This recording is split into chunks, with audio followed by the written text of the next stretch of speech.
प्यारे बच्चों, आज हम लोग वेक्टर के टॉपिक का न्यू टॉपिक पढ़ेंगे जो हमारा है multiplication and division of vector. Till the last lecture हमने कॉम्बिनेशंस ऑफ वेक्टर पढ़े थे। Combination means addition, subtraction, by the means of that था ये हमारा रेजोल्यूशन। रेजोल्यूशन मतलब हमने पढ़ा था 2D रेजोल्यूशन, मतलब 2 डायमेंशन की बात चल रही थी अपनी, और फिर क्या चल रही थी 3D। अगर इसको देखेंगे आप सबको याद होगा हमारे लास्ट लेक्चर से हमने क्या पढ़ा था। अगर इस पॉइंट को O माना जाए, इस पॉइंट को P माना जाए, करेक्ट है, उस पॉइंट को O माना जाए, इस पॉइंट को P माना जाए, अगर ये एंगल हमारा थीटा हो, अगर ये हमारा tan थीटा हो, हमने दो चीज की बात करी थी।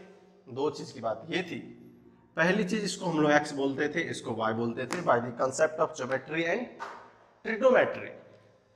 हम इसको x कंपोनेंट बोलते थे, x कंपोनेंट को हम बोलते थे अगर इसका मैग्नीट्यूड r हो तो ये हमारा होता था r cos थीटा, और y क्या होता था r sin थीटा।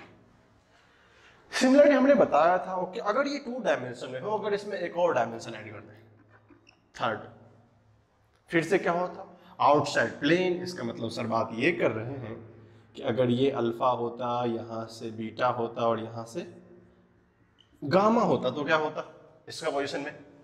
हमने डायरेक्शन कोसाइन की बात करी थी, O2P की बात हो रही है यहाँ पे। डायरेक्शन कोसाइन में डिस्कस किया था, आपको याद होगा, Ax is equal to A cos alpha and Ay is equal to A sin cos beta not sine, and Az is equal to A cos gamma. अगर इसको वेक्टर फॉर्म में लिखना था तो हमने क्या बोला था, A is equal to Ax I cap A by J cap plus AZ K cap होता है। अब तो हमारे लिए आसानी था, जस्ट पुट कर दो A cos alpha I cap A cos beta J cap plus A cos gamma K cap. ये सब हमने पहले पढ़ा था, ठीक है। इस पर हमने बहुत सारे क्वेश्चन भी करे थे और हमने होमवर्क भी दिया था। होप आपने बनाया होगा, इसको अच्छा लगा होगा आपको होमवर्क, फिर से मिलेंगे आपको, करेक्ट है।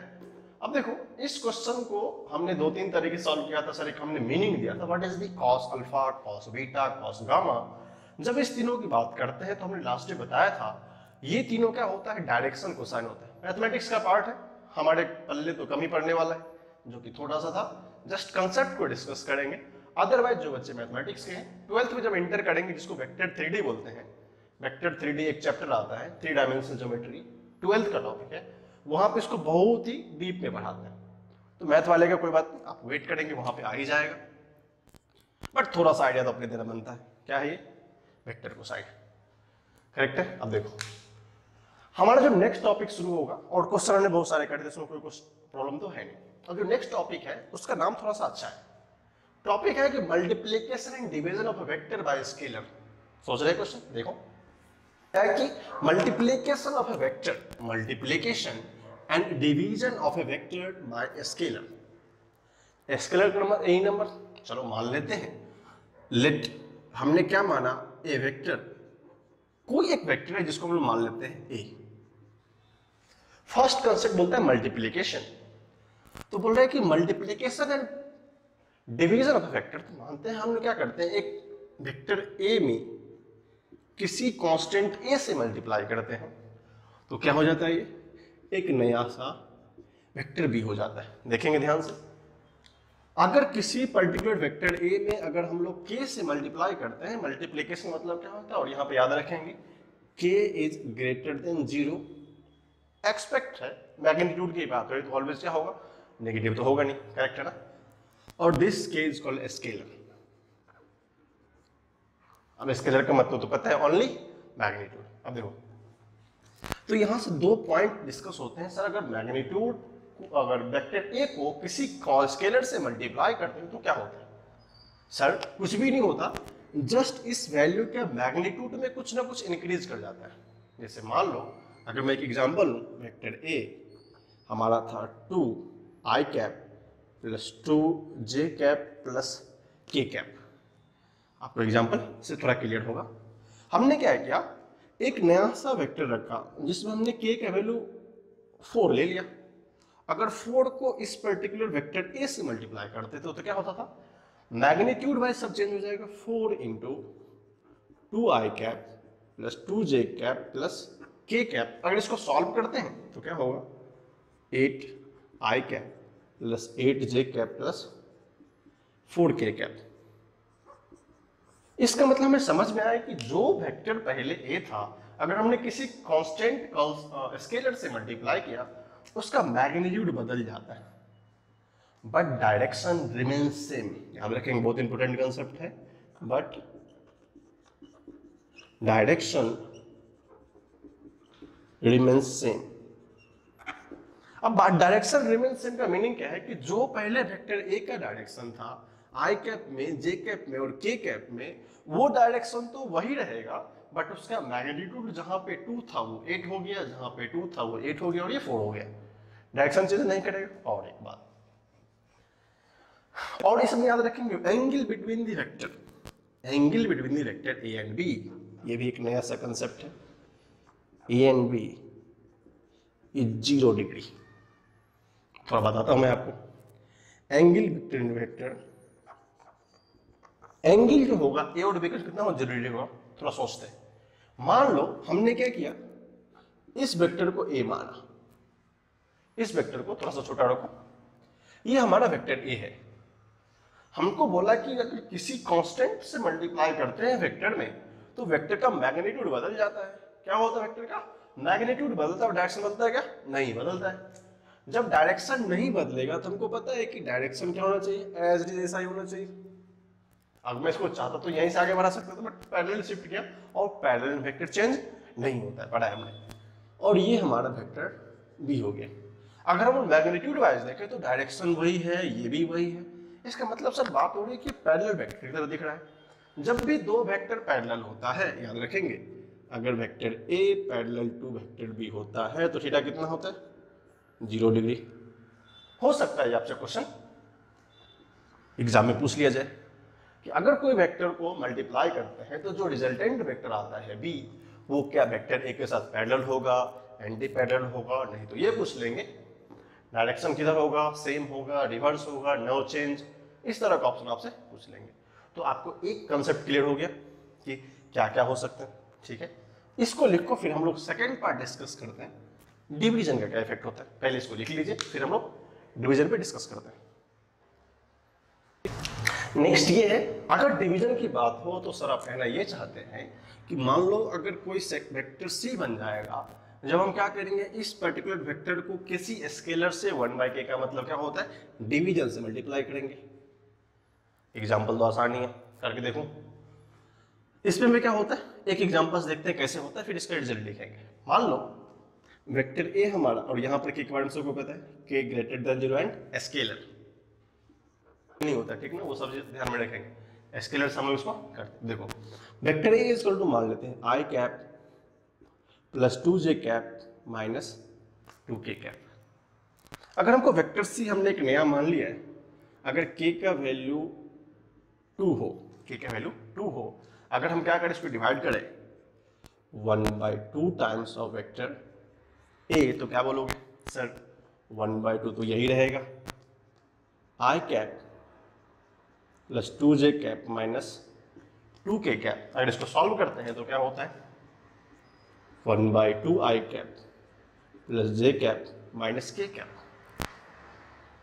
वही है, इसका मतलब सर वेक्टर c तो आया, magnitude will be change but direction also does not change. याद रखें, इसमें भी क्या होता है, direction is same as A. मतलब बात है कि वेक्टर ए और सी का डायरेक्शन क्या होगा, सेम, कोई बात नहीं है, पहले वाला कंसेप्ट है। फिर से अब एज्यूम करते हैं ये थोड़ा सा छोटा हो जाएगा बाद में, this is vector A, this is vector C, angle between vector A and C is 0। Angle जो होगा ए और सी का क्या होगा, वो 0 डिग्री, पैरेलल है। तो हमको कुछ मल्टीप्लिकेशन और डिवीजन में बस इतना ही फर्क पड़ता है कि इसका मैग्नीट्यूड वाइज वो चेंज कर जाता है, कि क्या वैल्यू स्केलर होगा, ग्रेटर देन 0 होगा। यही छोटा सा कंसेप्ट है जो हमें सीखना है। अल्टीमेटली डिवीजन मल्टीप्लिकेशन कुछ बिग क्या बताएं, बिग कंसेप्ट नहीं है कि जहां पर आप फंस जाए, प्रॉब्लम हो जाए। अगर सिंपल सा वेक्टर लिखने आता है, बेसिक अलजेब्रा आती है आपको सॉल्व करना, आप इसमें लिख सकते हैं। तो आप क्या करोगे, पहले इसको लिख लो, फिर एक इंपॉर्टेंट कंडीशन आता है, कंडीशन ऑफ प्लेनिटी की कोई वेक्टर प्लेन होने का रिजल्ट क्या होता है, उससे बहुत सारे अच्छे अच्छे क्वेश्चन आते हैं। हम लोग क्या करेंगे, एक्चुअली रिजल्ट यही है। अब देखो आपने क्या बताया, सर ये दोनों पैरेलल है, सर ये जीरो है, बट कभी कभी इस पे क्वेश्चन को कैसे इवॉल्व कर सकते हैं, इस रिजल्ट को एज ए कंसेप्ट कैसे बना सकते हैं, कैसे हम लोग उसको क्वेश्चन बना सकते हैं, उसको हम लोग अब नेक्स्ट पार्ट में वही देखेंगे। तो आई होप इसको पहले आप लिखो। इसमें बहुत सारे क्वेश्चन आते हैं, बहुत इंपॉर्टेंट है, लिख लेंगे इसको।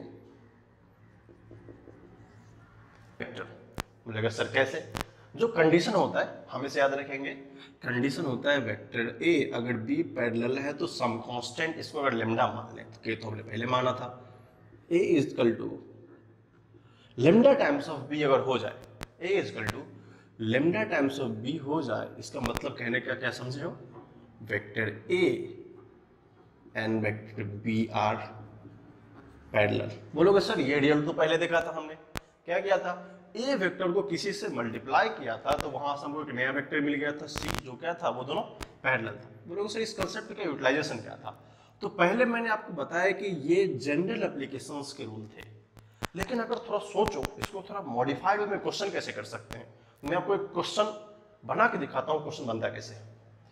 अगर मान लो यहां से हमने क्या किया, वेक्टर ए को क्या मानो, पता है ना अपने को, A X I cap and A Y J cap plus A Z K cap, correct है। और वेक्टर बी को क्या मान लो, वेक्टर बी इक्वल टू मान लेता हूं B X I cap B Y J cap plus B Z K cap, चलेगा। अगर ये रिजल्ट्स इंपॉर्टेंट है, कभी कभी वेक्टोरियल फॉर्म में दिए रहते तो सॉल्व करना बहुत टफ होता है, देखेंगे।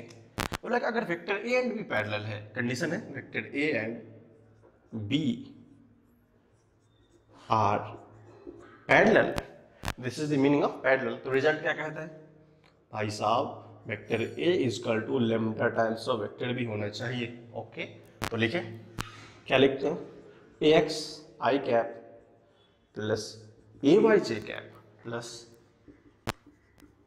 ए Z K cap is equal to lambda times of B X I cap B Y J cap plus B Z K cap. चलो अब दोनों इक्वल है, अब दोनों इक्वल है तो कैसे लिख सकते हैं हम लोग, देखना थोड़ा अच्छे से, A X I cap A Y J cap plus A Z K cap is equal to lambda B X I cap plus lambda B Y J cap plus lambda B Z K cap. अब हमने क्या बोला था, दोनों vector का direction change नहीं होता है, देखेंगे पॉइंट बाय पॉइंट बहुत इंपॉर्टेंट है, याद रखेंगे, direction does not change, direction does not change. चलो सर आपकी बात मान लिया, जब डायरेक्शन चेंज नहीं करेगा तो इसका जो आई कैप होगा इसके आई कैप के इक्वल होगा, इसका जो जे कैप इसके इक्वल होगा, इसका इसके इक्वल होना चाहिए, क्योंकि ये आई कैप में होगा, ये जे कैप में होगा, ये के कैप में होगा। तो कंडीशन बोला था कि अगर दोनों क्या होगा, डायरेक्शन सेम होगा, तो यहां से रिजल्ट आता है A X is equal to lambda B X. अच्छे से देखेंगे इसको, A X is equal to lambda B X, second था A Y is equal to lambda B Y lambda B Z. अगर हमारे पास एक तर्क हो, तर्क का मतलब अप्लाई कर सकते हो, तो क्या लिख सकते हैं, A X by B X is equal to lambda, correct है, A Y by B Y is equal to lambda and A Z by B Z is equal to lambda. हम देखो this is equal to lambda, this is equal to lambda, this is equal to lambda, तो यहां से कहता है condition of planarity और पैरेललिटी का form होता है, जहां मैथमेटिक्स में बहुत पढ़ना होता है अपने को, लिख सकते हैं A X by B Y B X is equal to A Y by B Y is equal to A Z by V Z is equal to lambda which is some constant. Mid goal था। और ये हमारा mathematics का derivation भी होता है, जहां हम लोग जिसको मैथ में पढ़ना है वो मैथ में पढ़ लेंगे। अगर ये सिमिलरिटी होगा, अब इसे बहुत सारे क्वेश्चन देंगे आपको, अभी हम एक दो क्वेश्चन करेंगे तो आपको पता चलेगा क्या है। तो this is the standard condition of parallel होने का। वैसे ये भी करेक्ट है, ये भी करेक्ट है, but this is the standard condition. इस पर हम लोग अच्छा सा क्वेश्चन करेंगे। और जहां पे क्या होता है, कुछ अननोन वैल्यूज पूछ लेते हैं। क्वेश्चन कैसे पूछेंगे इस रिजल्ट पे, या तो रिजल्ट पूछ लेंगे, नहीं तो हमसे क्वेश्चन पूछ लेंगे। आप क्या करो, पहले रिजल्ट को लिखो, फिर हम लोग इस पे क्वेश्चन करके आपको बताते हैं कि क्वेश्चन आएंगे कैसे आपको। करेक्ट है, लिखो। अब देखो ये क्वेश्चन बहुत अच्छे होते हैं। इस तरह क्वेश्चन आपसे पूछेंगे तो सॉल्व कैसे करेंगे उसका मंत्र देखेंगे क्या है। क्वेश्चन पूछा है कि find the value of alpha and beta अगर वेक्टर ए बी क्या हो, पैरेलल हो। तो बोलोगे सर सिंपल सा रिजल्ट अप्लाई कर दूं, ax by bx is equal to ay by by is equal to az by bz some constant. देखिए सबसे पहले कंपेयर तो कर लो, लिखता हूं मैं फर्स्ट क्वेश्चन में पूरा सा प्रोसेस फॉलो करता हूं। प्रोसेस क्या कहता है, अगर इसको मैं a मानूं तो लिख सकता हूं ax I cap ay j cap and az k cap. अगर अपन इसको b मान ले तो मानेंगे bx I cap by j cap bz k cap. Compare करो, बोलोगे यस सर कर दो। ax is equal to alpha है, ay is equal to beta है and az is equal to z दिया हुआ। करेक्ट है, यहां तक तो प्रॉब्लम नहीं है। This is z not 2। अगर bx की बात करें, bx is equal to 3, by is equal to 2 और bz इज इक्वल टू 4। ये तो पूछा, किसका वैल्यू पूछा, अगर ए बी पैरेलल है, कंडीशन दिया हुआ है if A parallel to B. इसका मतलब आप कहना ये चाहते हो कि A X by B X is equal to A Y by B Y होना चाहिए और A Z by B Z is equal to some constant lambda होना चाहिए। अब यहां से क्वेश्चन होगा सर कांस्टेंट कितना होगा, उतना क्यों सोचते हैं। अगर इसको एक साथ कंपेयर करें, ठीक है, इसको एक साथ कंपेयर करें, देखना व्हाट इज द, पहले करो एक इक्वेशन को एक बार डील कर सकते हैं या इसको एक साथ डील कर सकते हैं। अब देखो नोन क्या है, दिस इज जेड, तो वेरिएबल फॉर्म में पूछा है क्या समथिंग, एक मिनट क्वेश्चन में कुछ चेंज है क्या, 3 2 2, इसको 2 मान लीजिए, दिस इज 2 गिवन। करेक्ट है, ये 2 है, ठीक है। अब देखो अब पता है इस दोनों का रिलेशंस पता है, तो पहले क्या करते हैं, इसको एक साथ यूज करते हैं, फिर इसको एक साथ यूज करेंगे। तो अगर ए बी के इक्वल है, बी सी को तो लिखना A X divided by B X is equal to A Z by B Z. Result क्या कहता है, what is A X alpha B X by 3 A Z 2, what is B Z 4, what is this value of alpha, alpha is equal to 3/2 आ गया। Similarly beta में equate कर दो, A Y beta by B Y 2 A Z 2 divided by B Z 4, beta is equal to 1 for 2 values alpha of 3/2 and beta of 1 is the given value of parallel. अब थोड़ा सोच के देखें कि parallel कैसे होगा, 1 प्लस 3/2 प्लस सम कांस्टेंट जो कि रिलेशन में फॉर्म किया था यहां से। अगर आपको ऐसे क्वेश्चन पूछेंगे तो आपसे आसानी से बन जाना चाहिए, वैसे इतना लिखने की जरूरत भी नहीं, जस्ट अब मैं तो पहला क्वेश्चन था इसलिए थोड़ा सा अच्छे से आपको डिस्कस करके बताया कि कैसे कैसे करना। अदरवाइज आप just this by this this by this this by this is equal to equal, जो भी दिया होगा आप पैरेलली कंबाइन कर लेंगे। तो लिख लीजिए, ये छोटा सा पार्ट था मल्टीप्लिकेशंस का और पैरेलल वेक्टर होने का, ठीक है। इसको पहले आप लिखो। नेक्स्ट टॉपिक होगा जो हमने छोटा सा पार्ट डिस्कस किया प्रोडक्ट का। अगर हम लोग किसी वेक्टर में स्केलर से प्रोडक्ट करते थे तो वो सारा कंडीशन होता था। अब क्या हुआ, हमने वेक्टर का ही प्रोडक्ट शुरू किया। इसका मतलब क्या होगा, एक वेक्टर को दूसरे वेक्टर से मल्टीप्लाई करेंगे तो क्या होगा, देखेंगे। यह है कि प्रोडक्ट ऑफ वेक्टर का मीनिंग होता है, इसको 2 टाइप से डील करते हैं। इसके कितने टाइप होते हैं, दो टाइप होता है।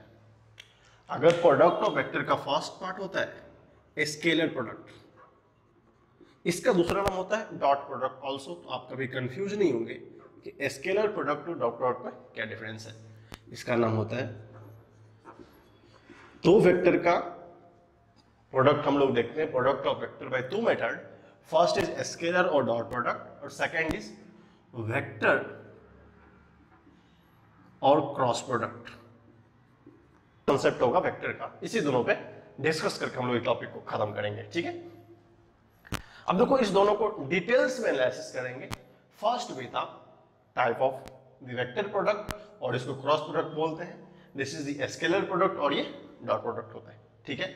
आप पहले टाइप लिखो, फिर हम लोग क्या करेंगे, वन बाय वन दोनों वेक्टर को डील करेंगे। पहले हम लोग शुरू करेंगे स्केलर प्रोडक्ट से, फिर हम लोग वेक्टर प्रोडक्ट के साथ ये टॉपिक को खत्म कर देंगे, ठीक है। टॉपिक लिखिए इसको, पहले आप टाइप में डिवाइड कर लीजिए।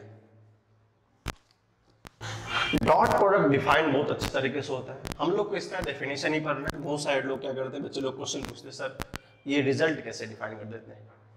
तो रिजल्ट डिफाइन करने का मैथमेटिकल वे होता है, जो हमें नहीं पढ़ना है तो हम लोग उतना टाइम को बचा के रखते हैं जब हम काम करेंगे। मान लेते हैं दो वेक्टर है, vector A and B, vector A and B, दो वेक्टर है, उसका डॉट प्रोडक्ट डिफाइन होता है। हम लिखते हैं डॉट प्रोडक्ट, अगर इस दोनों वेक्टर का डॉट प्रोडक्ट ना होगा तो ए डॉट बी, इसका रिजल्टेंट होता है ए बी कॉस थीटा। हमको इसके रिजल्ट से ही लेना देना है। आप पूछेगा what is A is the magnitude of A, B is the magnitude of B, and theta is the angle between A and B. तो dot product of between the two vector is defined as A B cos theta, where अगर A की बात करें तो magnitude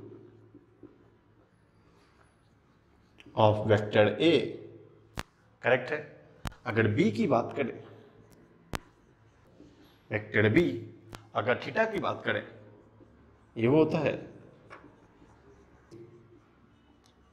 vector A and B, जो हमने already discuss किया।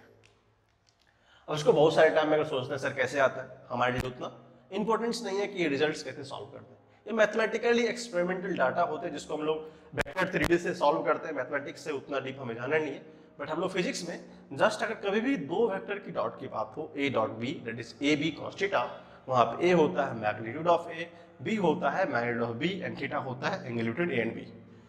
आपका काउंटर क्वेश्चन ये होना चाहिए, सर फिर हम लोग पढ़ते क्यों है, फिर हम लोग पढ़ते क्योंकि फिजिक्स में सारा कुछ अब याद रखेंगे।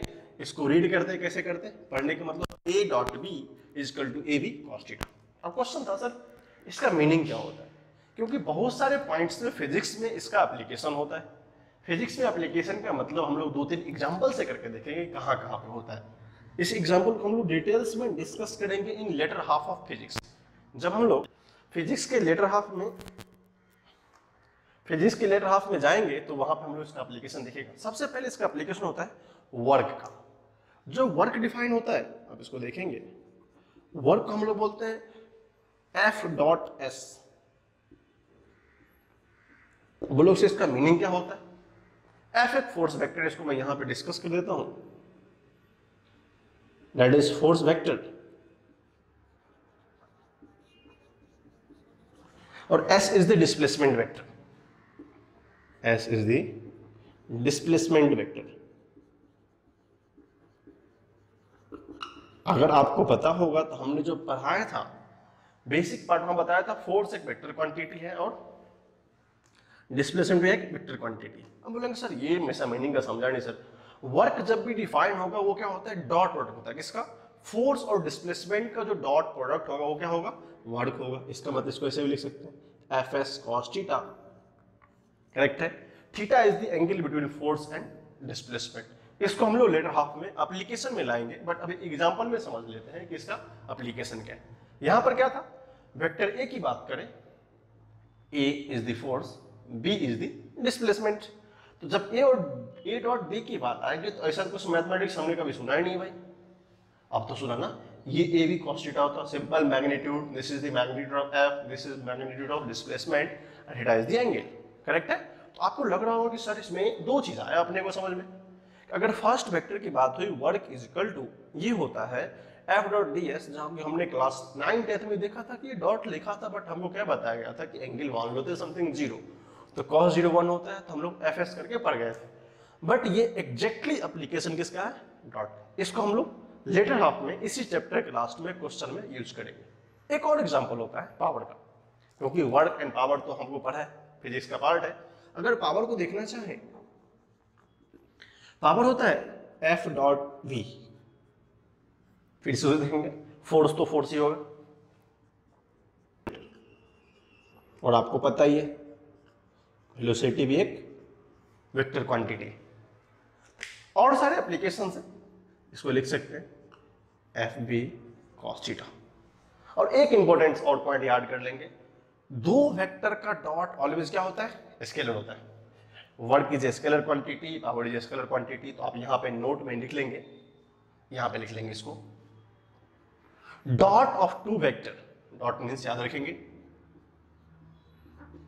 Dot of two vector always scalar. हम लोग कंफ्यूज हो जाते हैं कि सर वेक्टर वेक्टर तो वेक्टर ही होना चाहिए, बट याद रखेंगे जब भी दो वेक्टर का डॉट होगा, डॉट मीन्स लाइक दैट। अगर ऐसा कहीं लिखा होगा, इसका मतलब कहना क्या चाहते हैं कि वो ऑलवेज जो फाइनल रिजल्ट आएगा क्या होगा? स्केलर होगा।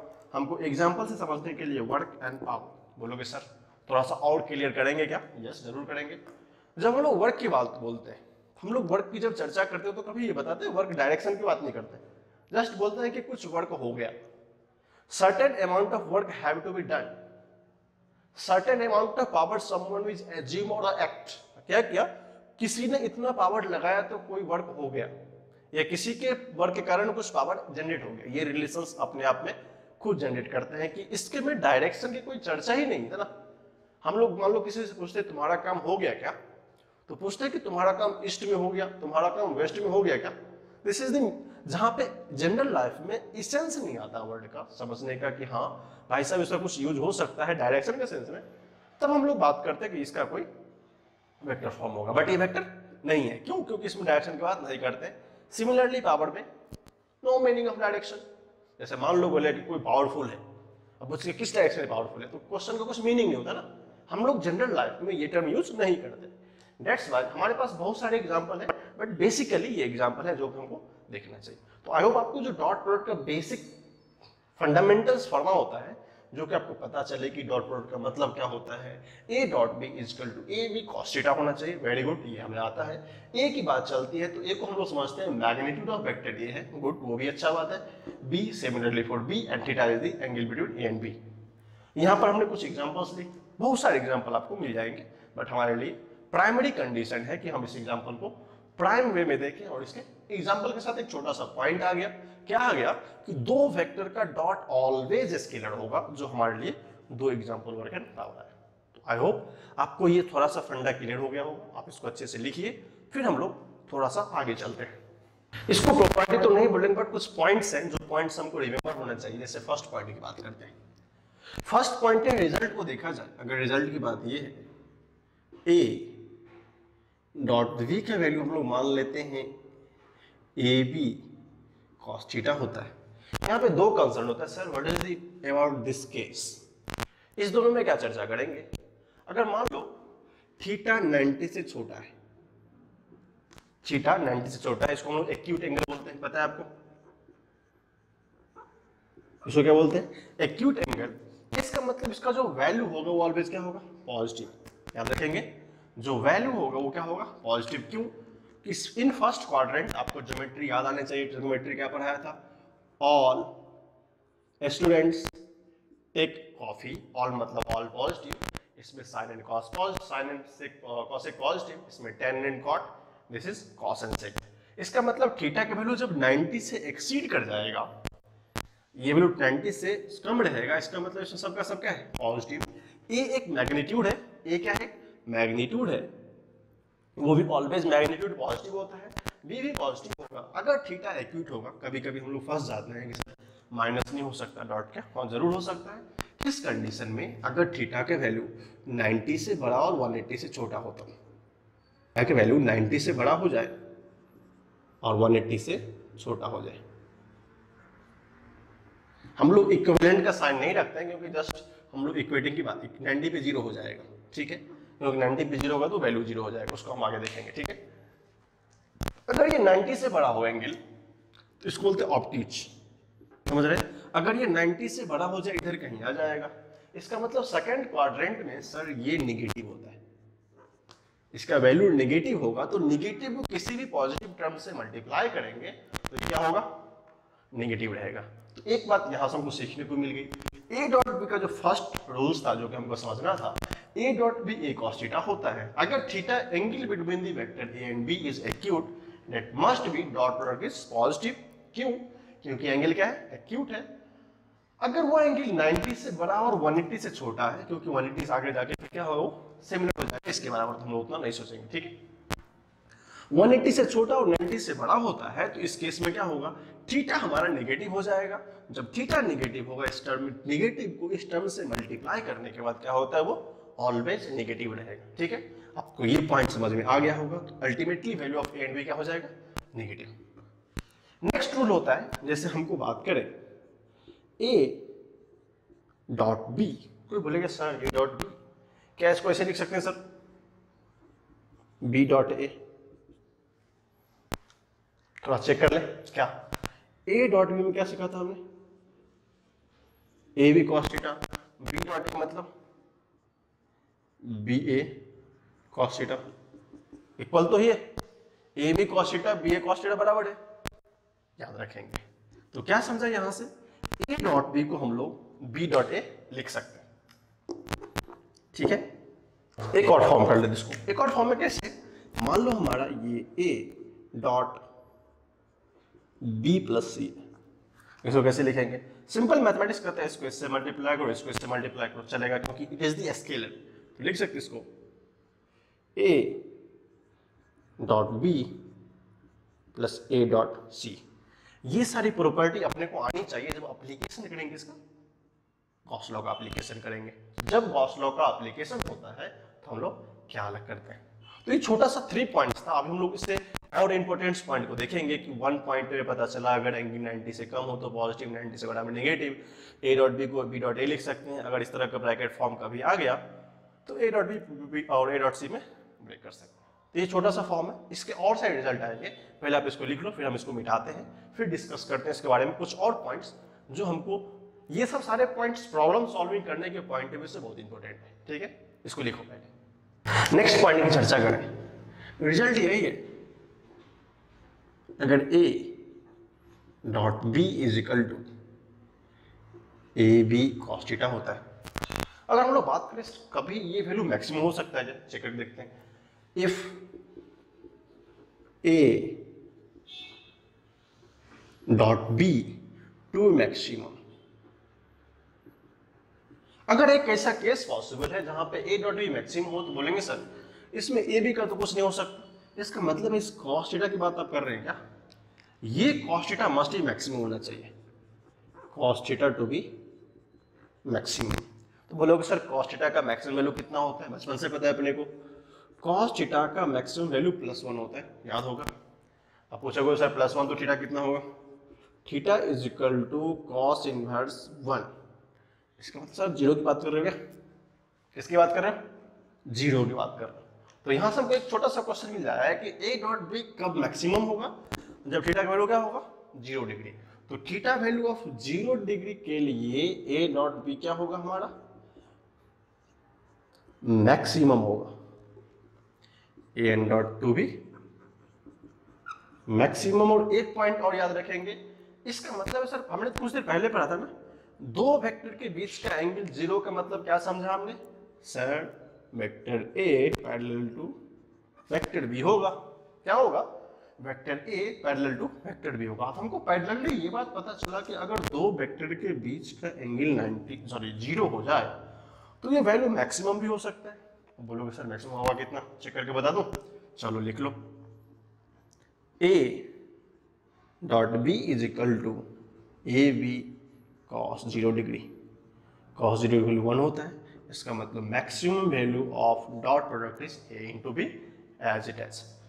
अब दूसरा कंसेप्ट है, इसी में पैरेलली देखेंगे, अगर ए डॉट बी दिया हुआ है मैक्सिमम मिनिमम तो पता है कि 0 कर देना, क्योंकि मैग्नीट्यूड तो कुछ होना नहीं। अब देखो, इफ वेक्टर ए पर, ये बहुत इंपॉर्टेंट लाइन है क्योंकि बहुत सारे क्वेश्चन इस पे आते हैं, vector A perpendicular to vector B, इसका मतलब सर आप कहना ये चाहते हैं कि एंगल बिटवीन दी वेक्टर क्या होगा, 90 डिग्री होगा। फिर सर क्या विचार आपके बारे में, ए डॉट बी क्या होगा? सर विचार कुछ नहीं है, ए डॉट बी का मतलब होता है ए बी कॉस थीटा। अगर आपका विचार है कि ए बी कॉस 90 डिग्री का वैल्यू 0 होता है, तो सर आपका मतलब यही है, जब ए बी 90 होगा तो ये 0 हो जाएगा। इसका मतलब जब वेक्टर दो परपेंडिकुलर होंगे तो इसका जो वैल्यू होगा ए डॉट बी वो क्या होगा, ऑलवेज 0 होगा।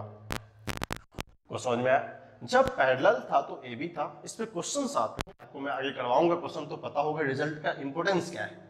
Theta is equal to 0 degree पे, theta is equal to 0 degree पे A dot B to B maximum, this is B, and A parallel to B, जब वो वेक्टर परपेंडिकुलर हो गया, इस केस में ए डॉट बी क्या हो गया, 0 हो गया। तो आपको पॉइंट पता चल रहा है। तो बहुत छोटे छोटे क्वेश्चन आएंगे, आपको कंडीशन पूछ लेगा, what is the condition of perpendicularity of the vector. अगर दो वेक्टर परपेंडिकुलर तो कंडीशन क्या है, ये है। इसका और सारा फॉर्म हम लोग क्वेश्चन फॉर्म में देखेंगे, ठीक है।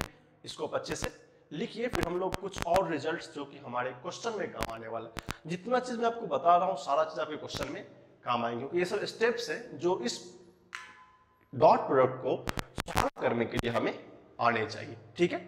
आप इसको अच्छे से लिखिए, फिर हम लोग नेक्स्ट रिजल्ट को, इसके नेक्स्ट पार्ट को देखते हैं। देखो, डॉट प्रोडक्ट की दुनिया का सबसे इंपॉर्टेंट रिजल्ट अब आने वाला है, क्योंकि हमको याद होगा, देखेंगे आप अगर इसको अच्छे से याद रखेंगे रिजल्ट को, इसको आप मेरे हिसाब से सिंगल स्टार तो लगा ही लेंगे, क्योंकि ये क्वेश्चंस बहुत इंपॉर्टेंट क्वेश्चंस कंसेप्ट नहीं है, क्योंकि बार बार आपको पूरे फिजिक्स में आता रहेगा। तो क्या करते हैं, ए हम उसी रिजल्ट को बार बार सॉल्व कर रहे हैं, ए बी कॉस थीटा होता है। अभी हम थोड़ा सा डायग्राम पे डिस्कस करते हैं। डायग्राम हमें ये सिखाता है, अगर ये x है, अगर ये y है, अगर अपन इसको मान लो, हमने क्या सिखाया था, x के एलोंग के एक्सिस को मान लेते हैं और y के एलोंग के एक्सिस को मान लेते हैं j, एंड z के एलोंग के एक्सिस को मान लेते हैं k। तो सोचो, हम लोग ने बात करी थी, याद होगा आपको, unit vector along x axis, क्या बोलोगे सर, आई कैप चलेगा। यूनिट वेक्टर क्या बोलोगे, जे कैप चलेगा, गॉट इट। सिमिलर बात करें यूनिट वेक्टर जेड एक्सिस, के कैप आ गया। अब रिजल्ट ये है कि हमको तीन चीज में रिजल्ट आपको लिख रहा हूं, मैं प्रूफ करके बता दूंगा ऐसा क्यों होता है। यहां से ये रिजल्ट है कि I dot I is equal to J dot J is equal to K dot K is equal to 1 होता है, वहीं I dot J is equal to J dot K is equal to K dot I is equal to 0 होता है। और इसको आप आगे पीछे कर सकते हैं, कोई प्रॉब्लम नहीं है। I डॉट K भी कर सकते हैं, I डॉट J भी कर सकते हैं, इसमें कोई प्रॉब्लम नहीं। अब बोलोगे सर ये रिजल्ट बहुत काम का है, सेम वाले का मैं इसको प्रूफ करके बताऊंगा भी कैसे होता है। जब भी डॉट प्रोडक्ट में दो सेम साइन आए, I dot I, J dot J, K dot K, always 1। Question में हमको रिमेंबर पड़ेंगे इसको लिखने के लिए, इसका वैल्यू क्या होगा 1। उसके अलावा कुछ भी आ जाए, I डॉट J हो, J डॉट K हो, K डॉट I हो, उसका वैल्यू क्या होगा 0। सर थोड़ा प्रूफ करके बताएंगे, जरूर बताएंगे। देखो मैं क्या करता हूँ, एक एक करके बताता हूँ, बाकी आपको समझ में आ जाएगा। जैसे फर्स्ट का प्रूफ देखो, प्रूफ ऑफ, आपने बोला सर I डॉट I 1 होता है, मान लो आपकी बात, I डॉट I 1 होता है। सर ये रिजल्ट पे आप सॉल्व कर रहे हैं तो मानो हम लोग vector A is equal to मान लेते हैं I cap and vector B को ही मान लेते हैं आई कैप। क्यों? क्योंकि आई डॉट आई में ए भी आई है, बी भी आई है। अगर रिजल्टेंट की बात करें, जो हमारा फॉर्म था A dot B, that means I dot I is equal to I I. अब मैग्नीट्यूड की बात आ रही है, ए बी, तो यूनिट वेक्टर का मैग्नीट्यूड 1 होता है, तो इतना तो सोचना ही नहीं है। 1 इंटू कॉस थीटा। अब बोलोगे सर प्रॉब्लम ये है कॉस थीटा, आई कैप भी इधर है, आई कैप भी इधर है, इसका मतलब दोनों वेक्टर पैरेलल है या सेम लाइन पे कोइंसिडेंस कर रही है। इसका मतलब एंगल क्या होना चाहिए? 0। जब एंगल 0 होगा तो I dot I is equal to 1 into cos 0 degree.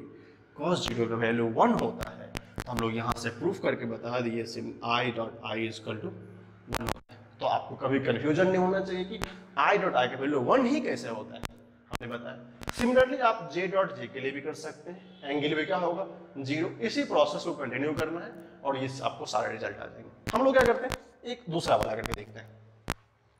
दूसरा रिजल्ट में क्या था सर, आपने बोला कि आई डॉट जे 0 होता है, बोला ना, चलो मान लेते हैं। अगर हम लोग वेक्टर ए को आई माने, अगर वेक्टर बी को जे माने, तो रिजल्ट कहता है कि सर ये लिख के बताओ अपने को, A dot B is equal to होता है A B cos theta. A and B is the unit vector, तो उसका रिजल्टेंट का तो कुछ लेना देना ही नहीं है, 1:1 कॉस थीटा। अब क्वेश्चन है सर थीटा कितना होगा? अगर आई कैप इधर है, जे कैप इधर है, तो सबको पता है एक्सिस बिटवीन द 3 एक्सिस 90 90 90 तीनों क्या होता है एक दूसरे के 90 पे होता है, तो थीटा कितना हो गया हमारा यहाँ पे 90 डिग्री। अब सबको पता है cos 90 का वैल्यू क्या होता है 0। अगर आप 0 को किसी भी क्वांटिटी से मल्टीप्लाई करेंगे तो आपको क्या मिलेगा 0। You can apply this form for J dot K dot I, सबके लिए आपको सिमिलर रिजल्ट आएंगे। तो आपको एक बहुत इंपॉर्टेंट चीज था यहाँ से हम आपको बता रहे हैं प्रूफ करके, क्योंकि आपको थोड़ा सा रियलाइज हो कि ये आंख मुड़ा है, जा कैसे रहा इतना, रिजल्ट का एप्लीकेशंस और व्यू कैसे हो सकते हैं, सोचने का तरीका क्या हो सकता है। बट ये नहीं कि हमको ये जरूरत है। मैं आपको सिंपल सा चीज बताऊं, अगर 1 लाइन में समझना होगा इस रिजल्ट का, जब भी सेम डायरेक्शन एक साथ आएंगे, भले वो x का हो, y का हो, z का हो, उसका डॉट प्रोडक्ट ऑलवेज 1 होगा। और उसके अलावा अगर कुछ भी आ जाए सेम अगर नहीं होगा तो हमको आंख मूंद के उसका आंसर क्या डालना है 0 डाल देंगे। तो आपको समझ में आ गया क्या, सेम का प्रोडक्ट 1 याद रहेगा, सेम का 1 एंड अदर का 0, तो ये बाइनरी कंडीशन है, सेम का 1 एंड अदर का 0। तो आप इसको समझ गए इस डायग्राम के साथ। इस रिजल्ट को भी, क्योंकि हम लोग फर्स्ट टाइम पढ़ रहे हैं, तो हमारे रिजल्ट के लिए सब समझना प्रूफ रिक्वायरमेंट होता है, क्योंकि थोड़ा सा सेटलमेंट फील होता है अपने में, ओ मेरे को पता है कि ये रिजल्ट ऐसे आ रहा है, तो समा फ्यूचर में हम कभी फंसेंगे नहीं। ठीक है, इस रिजल्ट को लिखिए, इसको भी लिख लीजिए, फिर हम लोग कुछ और पॉइंट्स डिस्कस करते हैं जो हमारे problem solving point of view से बहुत इंपॉर्टेंट है। लिखिए, देखो कभी कभी क्या होता है, किसी वेक्टर को उस खुद के वेक्टर से अगर डॉट प्रोडक्ट करते तो क्या होगा, सोचेंगे। क्वेश्चन ये है, हमने क्या किया, एक वेक्टर ए था, उस वेक्टर को अगर खुद के वेक्टर से डॉट लिखा, इसका मतलब आप सर कहना ये चाहते हैं कि vector A is equal to vector B is equal to vector A है, करेक्ट ना। B is equal to A है, इसका मतलब कि दो वेक्टर है, vector A is equal to B है, तो उस क्या कहते हैं A dot B is equal to होता है ए बी कॉस थीटा। अगर दोनों वेक्टर आइडेंटिकल है, याद आएगा, अगर तो थीटा क्या होता है हमारा 0, ये तो प्रॉब्लम ही नहीं है। अगर इसका मैग्नीट्यूड ए मान ले, इसका मैग्नीट्यूड भी ए मान ले, तो क्या लिख सकते हैं A dot B is equal to A B cos theta. अगर ए का वैल्यू ए है तो ये भी क्या होगा ए कॉस 0 डिग्री, इसका मतलब क्या होगा ये ए स्क्वायर। इसका मतलब जब भी एक वेक्टर का इटसेल्फ के साथ डॉट प्रोडक्ट होगा, उसको या तो हम लोग क्या लिख सकते हैं ए स्क्वायर, या इसको हम लोग मॉड ऑफ ए लिख सकते हैं। गेट इट, आपको पॉइंट आ रहा होगा, मॉड ऑफ ए मतलब क्या होता है स्क्वायर का फॉर्म होता है। तो याद रखेंगे जब भी किसी वेक्टर के इटसेल्फ का डॉट हो, जब भी किसी वेक्टर के इटसेल्फ का डॉट, कोई वेक्टर ने खुद के साथ डॉट कर दिया तो उसका रिजल्टेंट क्या होगा, जो उसका वैल्यू स्क्वायर कर देने, दैट इज रिजल्टेंट। छोटा सा पॉइंट था बट इंपॉर्टेंट था।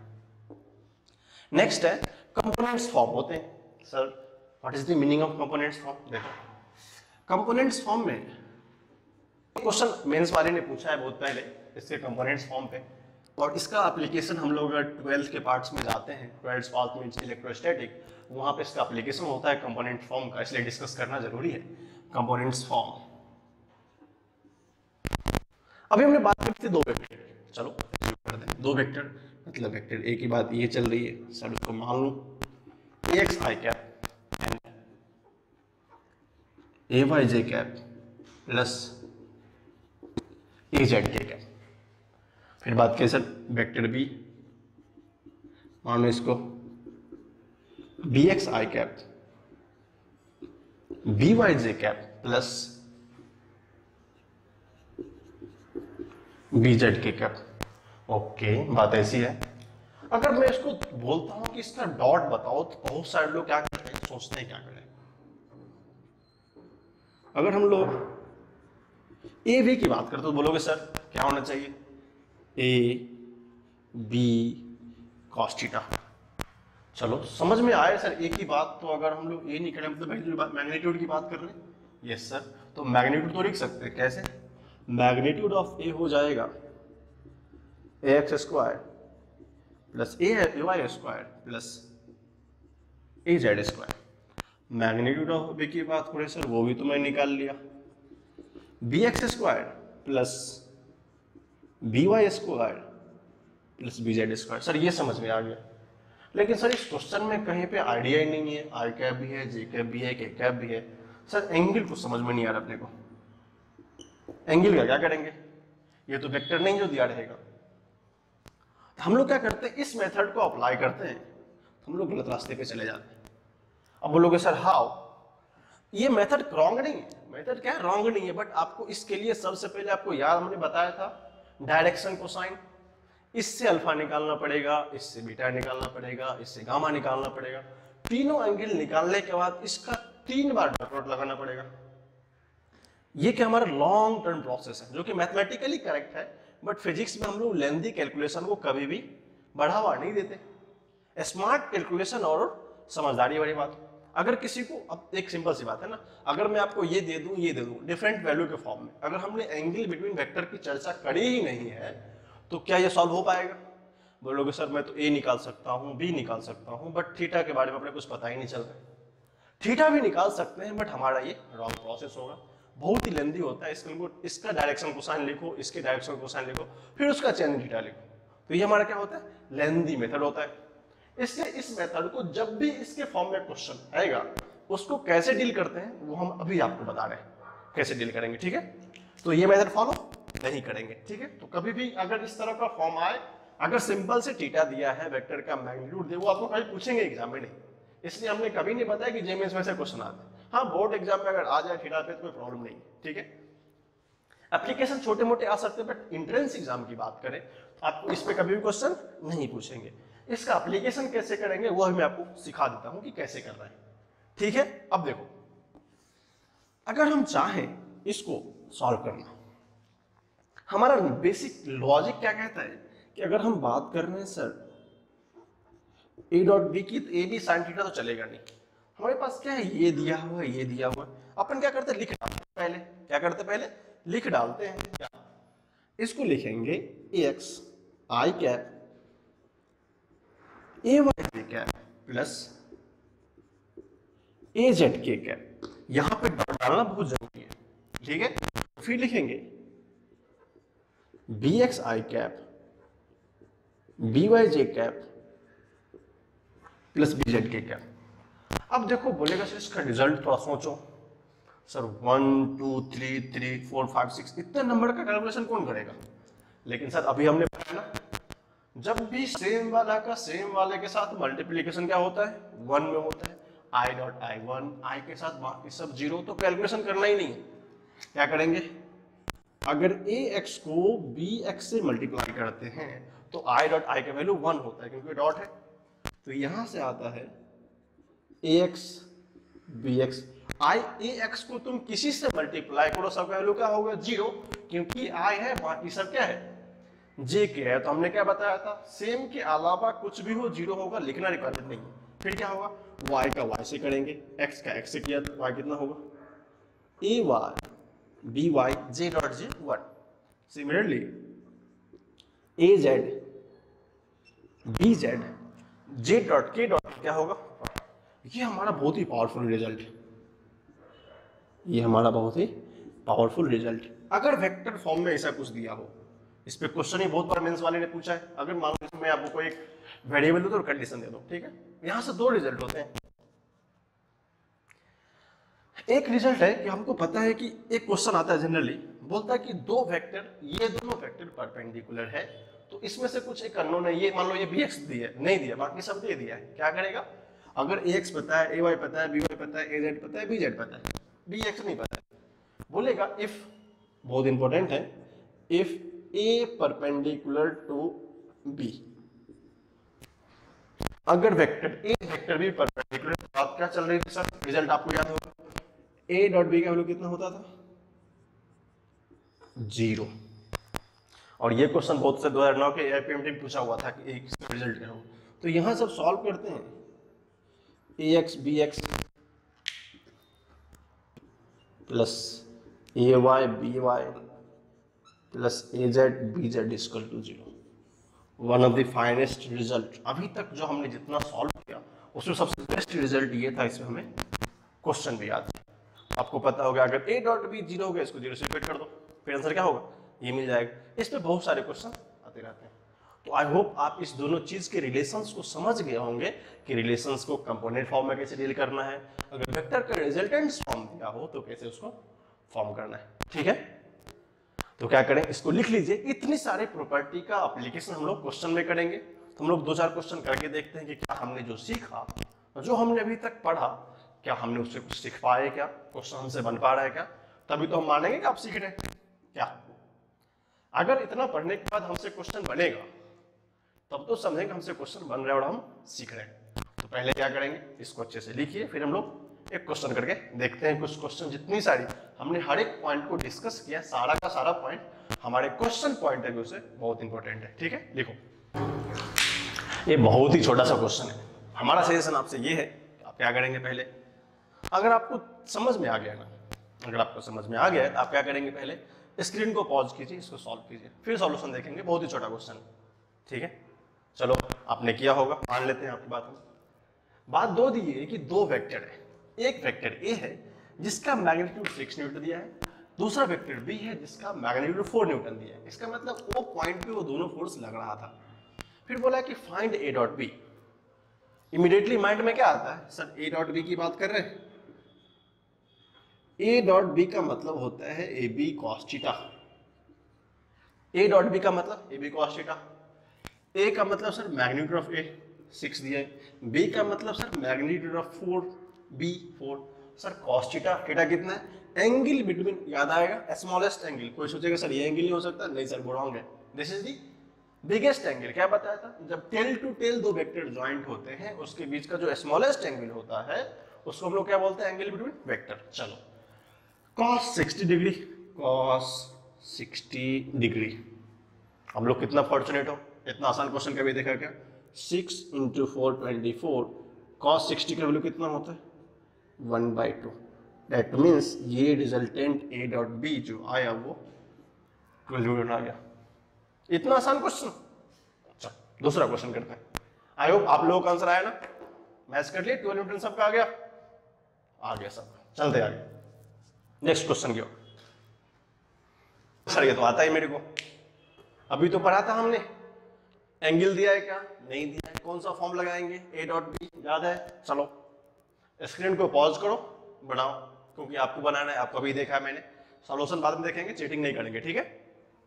देखो, बात ये दी हुई थी कि ए डॉट बी ढूंढना है। आप लोगों का आंसर आया, कितना आया 2 4 7 आंसर आया क्या सबका, आ गया। चलो 7 आंसर आ गया, गुड।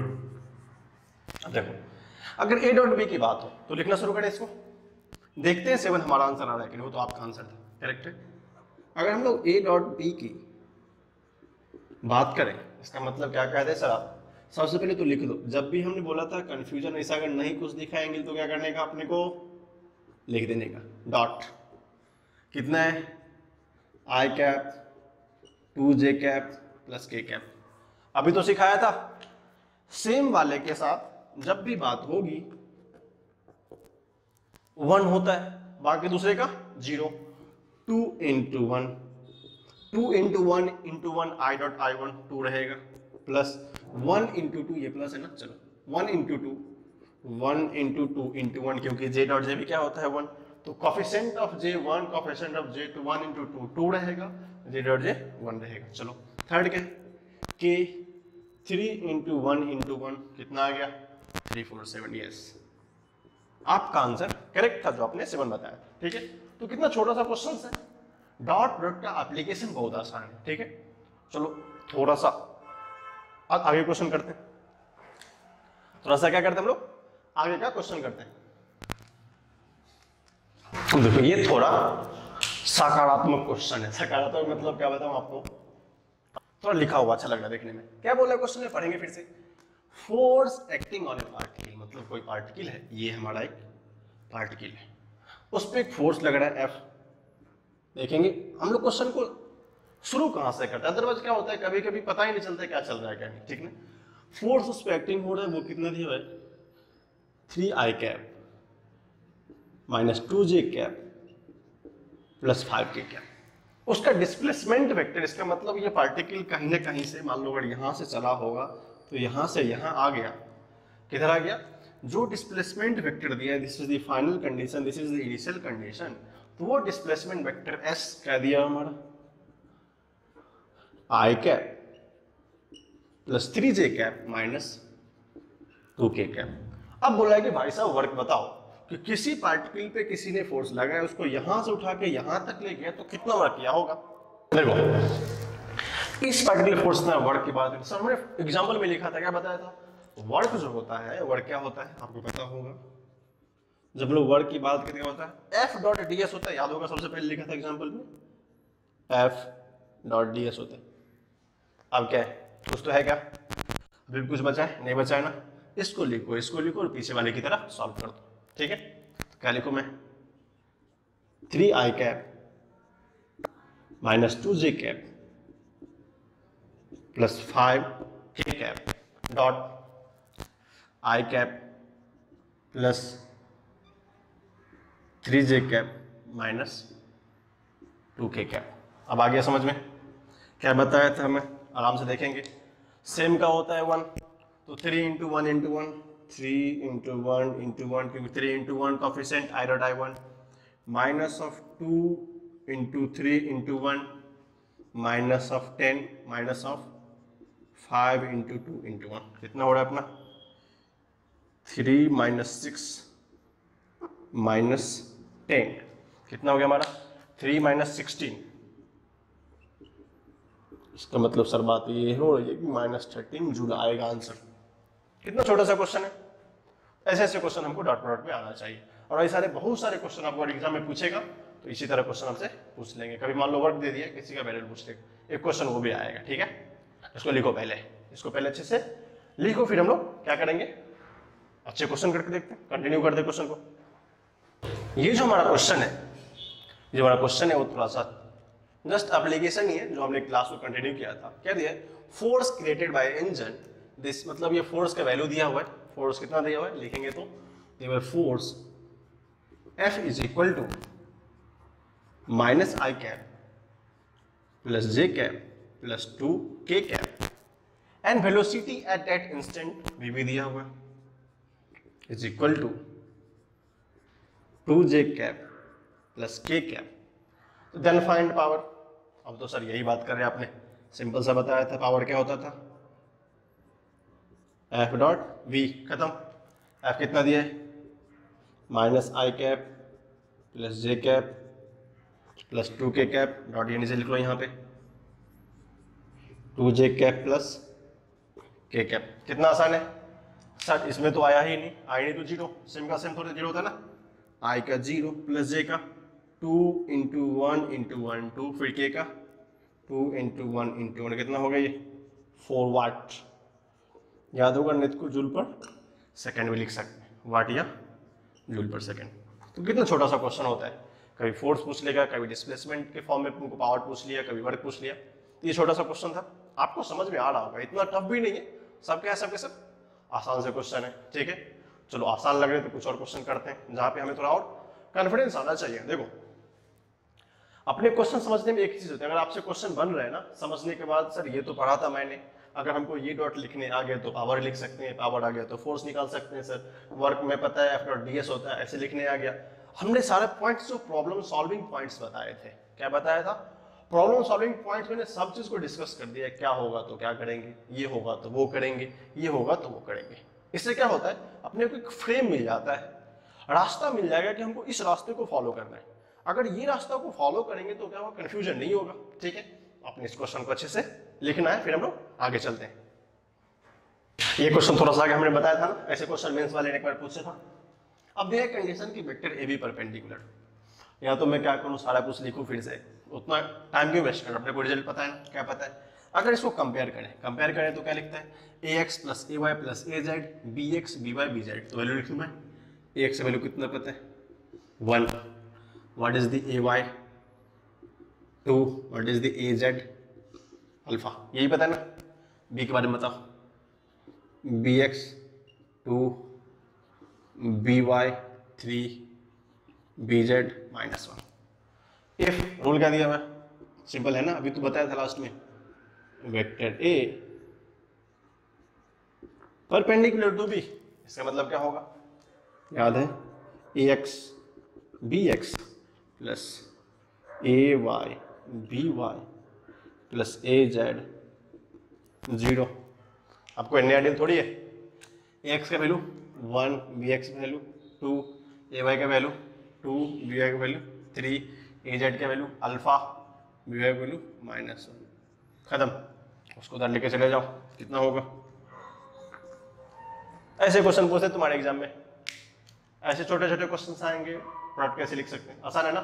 2 + 6 8, गेट इट आंसर, लिख लो। छोटा सा क्वेश्चन था,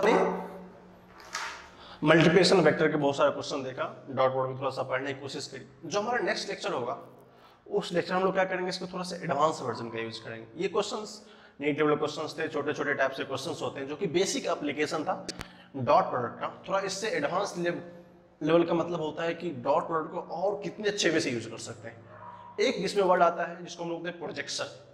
अब प्रोजेक्शन को हम लोग जस्ट डिस्कस करेंगे नेक्स्ट में, जैसे आप हमें कैमरे में देख रहे हैं, करेक्ट है। इसका मतलब है कि इस पर्टिकुलर पार्ट को कहीं ना कहीं कोई प्रोजेक्ट कर रहा होगा, जो कैमरा का लेंस है वो इसको कहीं ना कहीं प्रोजेक्ट करता है, जिस प्रोजेक्ट को आप देख रहे हैं अभी, उसके फॉर्म में हम लोग वेक्टर को अगले दिन पढ़ेंगे। जो आज हमने मेनली डॉट प्रोडक्ट को इंट्रोड्यूस किया, दो टाइप के प्रोडक्ट थे, एक था डॉट प्रोडक्ट, उसको हम लोग स्केलर प्रोडक्ट ही बोलते हैं, नेक्स्ट आया था अपना वेक्टर प्रोडक्ट जिसको हम लोग क्रॉस प्रोडक्ट ही बोलते हैं। उससे पहले थोड़ा सा हमने पढ़ा था मल्टीप्लिकेशन और डिवीजन ऑफ द वेक्टर। किसी भी वेक्टर में मल्टीप्लिकेशन या डिवीजन करते तो क्या होता है, डायरेक्शन का चेंज नहीं होता है और उसका मैग्नीट्यूड ये घट या बढ़ सकता है, इसमें कुछ नया चेंज नहीं था। इसका एक रिजल्ट हमने निकाला था कि vector A and B are parallel, ये पढ़ा था हमने।